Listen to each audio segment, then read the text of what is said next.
I was born in Italy. When I was 16, my mother and I joined my father, who had come to the United States a year and a half before, and landed in New York on May the 5th, 1955, so 5/5/55. Then we proceeded on to the Upper Peninsula of Michigan, where my father was. He had a tailor shop. I went to high school in Iron Mountain, Michigan, then to college at Northern Michigan University in Marquette, Michigan, and started teaching. I wanted to see more of the United States. All I knew was the Great Lakes area. So I applied to a bunch of different schools, and large number of them, in fact. And the farthest one to accept me was LSU in Baton Rouge. So off I go to Baton Rouge.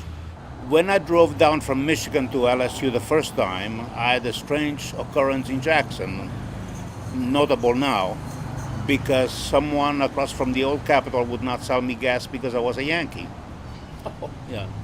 Anyway, so I pretty much swore that the world was too big for anyone to live in Mississippi. Destiny plays strange things. So when I finished my degrees, the fellow, Tom Chisholm, who was the chairman of the department at USM, was on sabbatical at LSU. And he was lamenting to the chairman of the department at LSU that he needed someone in Spanish and Italian combination. And I said, where do I find somebody like that? So, well, talk to him, meaning me. So we talked, and everything sounded fine except for the fact that it was in Mississippi, and I had established because of this jerk in Jackson, okay. Finally said, look, go take a look at the place. If you like it, I've solved my problem, you've solved yours. You don't like it, we're no worse off than we are right now. On Good Friday, 1966, I went to Hattiesburg, and the azaleas were in bloom, and it looked very nice. So with my family, we decided, look, let's try it for a year, 2 at the most. Well, I stayed 38 years. They treated me right, and was very pleasant, and enjoyed it, and I never went anyplace else. Okay. And then I moved down the coast 2 weeks before Katrina, so it was a strange welcome. But it all worked out, and quite happy here and enjoying life. If a former student of mine told me that there was an Italian community, and we went to a Christmas dance, she and I, and that's how I found out with Gino Cialdone at the time. Went to the dance and we began talking, and I became a member of it, and I've continued with it. And I like what they do and what they represent.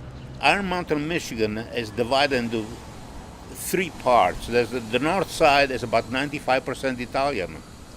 Iron mine was the work there. The east side is Swedish, and the south side is Canadian French. So there is an Italian community there. Italian have gone everywhere. Yeah.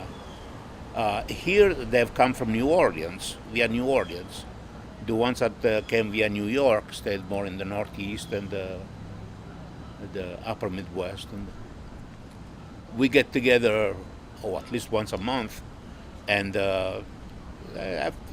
thanks to Joe, we have a number of activities now that pull us together, and Italians love to eat. So that's what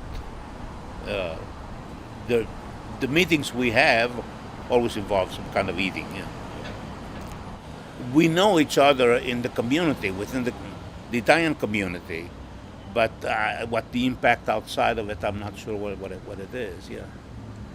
Well, I was born in Italy. I left when I was 16 years old, and I keep up with it.